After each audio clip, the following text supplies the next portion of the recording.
Hey guys, welcome back to today's video. Today is Wednesday, August 21st, 2019, and today we're going to be looking at the 2020 power rankings according to the CNN politics page, and pretty much it's for the Democratic primary. Of course, they pretty much take all 23 or 22 now candidates that are running for president and list the top 10 in order, and it does hold some interesting information. So Harry Ensign is actually someone that I've been following for quite a while. He's pretty much a political forecaster, typical thing. Both of these people actually are. So their opinions are pretty well respected. I understand that this is CNN, and some of you guys may have adverse feelings about using a CNN article. I generally think that their analytics are pretty good. Their coverage may or may not be biased. That's not up for me to decide at this point in time. Every news media, I guess, is biased in a way, but this video is strictly going to be about the power rankings because they do actually hold some substantial information, pretty much coincide with everywhere from New York Times down to Rolling Stone. So CNN's power rankings are pretty accurate in terms of, I guess, data. And this one has fluctuated. So the power rankings from CNN Politics has definitely changed over time. There was a point in time, actually, when I first saw the first ever power ranking. It wasn't the first one they had put out, but the first one I had viewed showed Bernie Sanders ahead of Joe Biden. And in this one, we're talking about him in fourth place. I'm not going to be saying that these are my rankings. I'm going to go through this and discuss whether or not I typically agree with it and read through their explanations as to why they have certain candidates in certain places. So on your screen right now, you see all top 10 candidates ranked from Joe Biden at number 1 down to Andrew Yang at number 10. So I'm just going to go through it real quick and pretty much discuss whether or not I'm surprised or not. So Joe Biden, Elizabeth Warren, Kamala Harris, Bernie Sanders in that order. Maybe I would jumble it up a bit to put Bernie Sanders ahead of Senator Harris or possibly ahead of Warren, depending on, I guess I would say Biden, Sanders, Warren, Harris.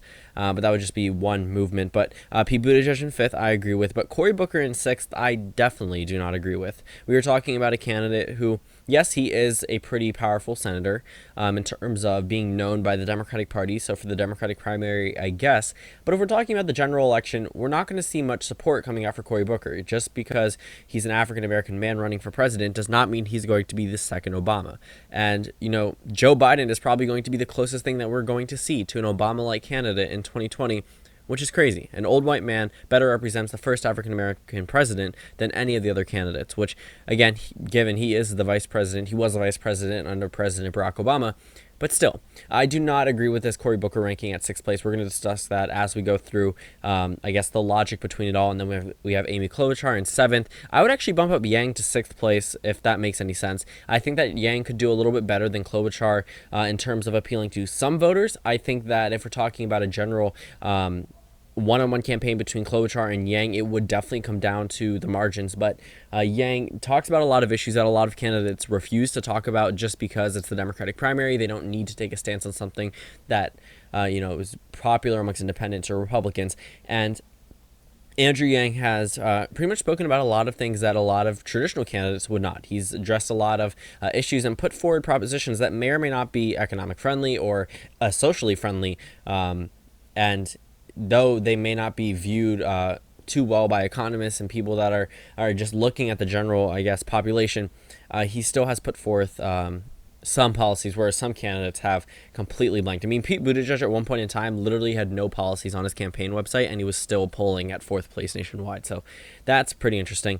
Amy Klobuchar is at 7th. Julian Castro is at 8th. I think Julian Castro should actually bump down further than Beto O'Rourke. I definitely see a lot more campaigning skill from Beto O'Rourke, seeing him as someone who could actually drive out voters. Julian Castro I just see as a Secretary of Housing and Urban Development that's going to try to ride the Obama wave, yet being a very small senator compared to the other people on the stage that could actually have closer ties to the president, not just Vice President Joe Biden, but if we're talking about a number of other Democrats that could possibly enter the race, they definitely have a lot more credentials to Obama than Secretary.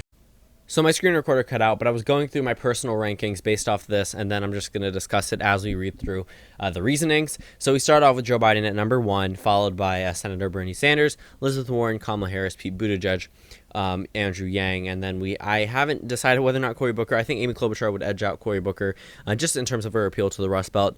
And then we would have Beto O'Rourke, and then Julian Castro, and then that would be pretty much the bottom. So that would be the rankings as of there. But let's go ahead and read some of these reasonings and just discuss why they actually chose to put Yang at the bottom and Biden at the top. So We're talking about his debate performance in the beginning, and then headlines. Yang actually went from being he was the second candidate to announce his bid for president, right behind John Delaney, and he was laughed at. Obviously, he's a tech entrepreneur that has no political history, and he wants to run for president of the United States. It's almost as crazy as electing a mayor from Indiana, right?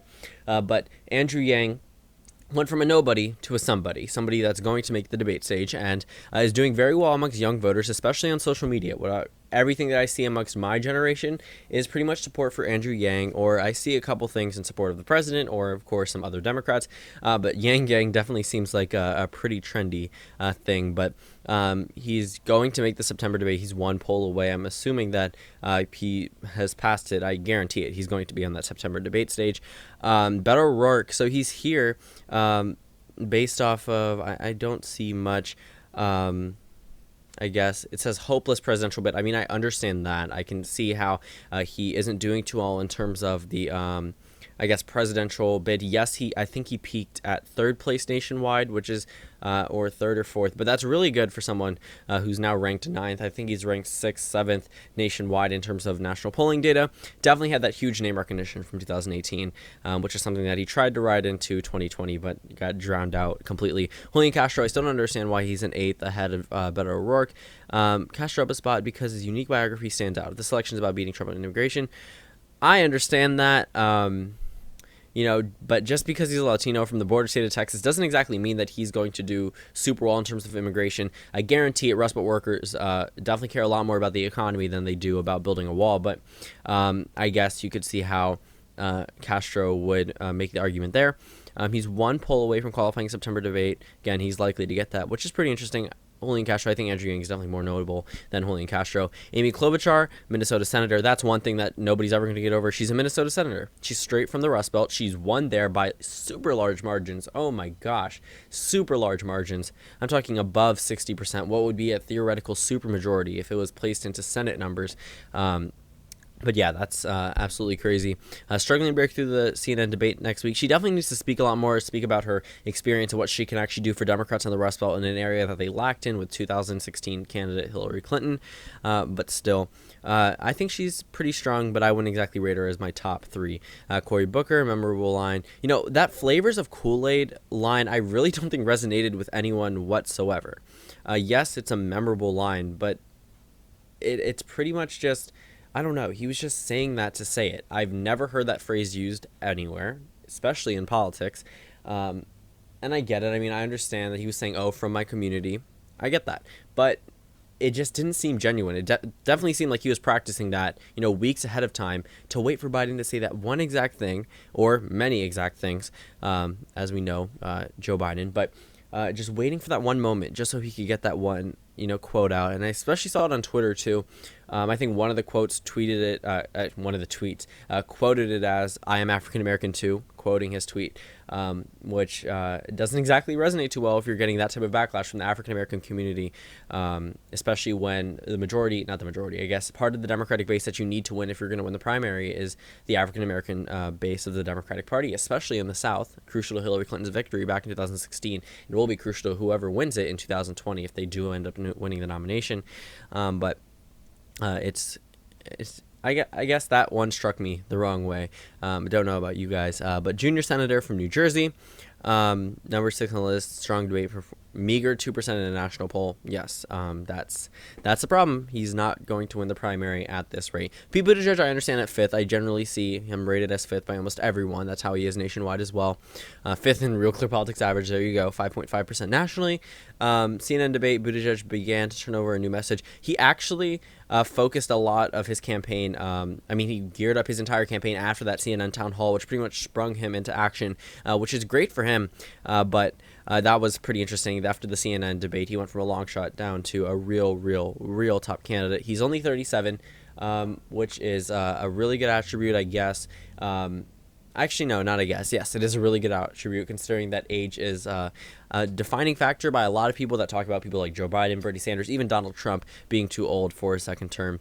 Bernie Sanders, I don't understand why he's in fourth place, would be able to put together a coalition to win the primary. I mean, I understand that. He's definitely splitting the vote between Senator Elizabeth Warren and himself. He has a solid base of 15%. To be honest, he isn't doing as well as you would expect someone who almost beat Secretary Hillary Clinton back in 2016. But let's say, for example, if Elizabeth Warren does drop out, Bernie Sanders' numbers are definitely going to skyrocket, and vice versa. Kamala Harris, I don't get why she's ahead of Bernie Sanders, but I could see the argument. Let me read through it. Close to impossibly high expectations after a star turn in the first debate. That's one thing that you have to give her. She did very, very well in the first debate.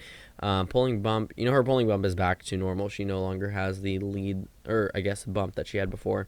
But her record is definitely something that knocked her down. After Tulsi Gabbard took her down, surprisingly, Tulsi didn't go up at all. That was something that I really felt bad for her campaign, because regardless of which side you're on, that was a beautiful debate moment for Tulsi Gabbard. She brought up her history, and Kamala Harris wasn't really able to refute that. And it's something that Kamala Harris attacked Joe Biden on, and other Democrats have attacked each other on their history, yet they're all hypocritical in one way or another. Elizabeth Warren, she actually has done very well in debates.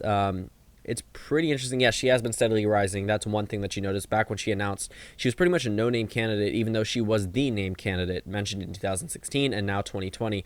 When she first announced, she wasn't exactly polling too well, or even as close as to where she is now, which is pretty interesting. Overwhelming her national numbers in the first in the nation Iowa caucus. Will she be able to win over black voters, which are key in the primary? I think they're pretty solid for Biden at this point, but we'll see. Previous ranking 3, and Joe Biden. Okay, so we have him at the top, so I agree with this one. I think this is the first one that I agreed with because it was the first one that I saw. I think I agreed with this one, Buttigieg, and I rearranged the rest of the list, but he doesn't do too well at the debates. I understand that, but a lot of people have argued that his numbers are going to drop strictly after the debates, which is not true. There's this, I guess, idea that back before the first debate, he peaked at 41%. That is true, but that was because he had announced his campaign. I've seen a lot of people bring that up. Oh, how did he go from 41% before the first debate down to 31% now?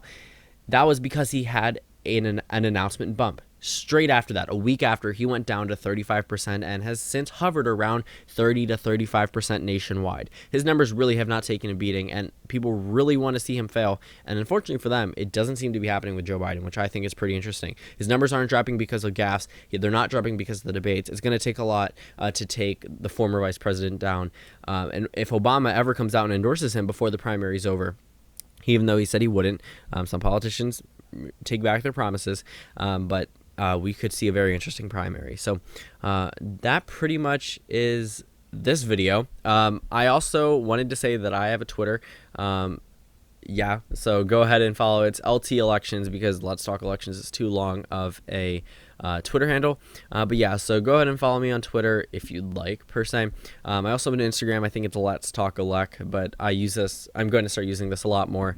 So that pretty much wraps up this video. Thank you guys for watching this video. Comment down suggestions below, and I will see you all tomorrow.